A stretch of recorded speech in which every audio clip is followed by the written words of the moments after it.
ஸ்பீடில் ஒர்க் ஆகும்.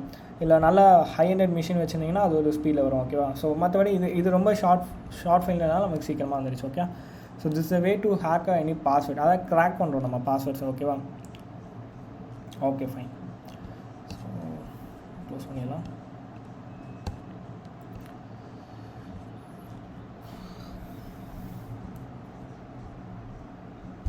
So malware analysis.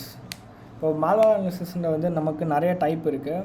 இப்போது நான் ரொம்ப ஷார்ட்டாக சொல்லிடுறேன். ஓகே, இது ப்ராக்டிக்கலாக எடுக்கணும்னா இதுக்குன்னே சொல்லிட்டு தனியாக கோர்ஸ் பண்ணுற மாதிரி இருக்கும். ஏன்னா நிறைய இருக்குது. இது நம்ம டீட்டெயிலாக இருக்கணும். நான் எல்லாமே இல்லை தியரிட்டிக்கலாக சொல்லிடுறேன். சம் மட்டும் நான் உங்களுக்கு லைவாக காட்டுறேன். ஓகே, ஸோ மால்வேர்ன்றது ஒன்றுமே இல்லை. அது தனியாக மால்வேர்க்குனே தனியாக ப்ரோக்ராமிங் லாங்குவேஜோ இல்லை தனியாக ஃப்ரேம் ஒர்க்கு எதுவும் கிடையாது.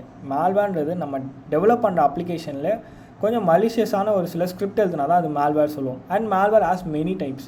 இப்போ உங்களோட வெப்கேமை ஹேக் பண்ணுறது மட்டுமே ஒரு மால்வேர்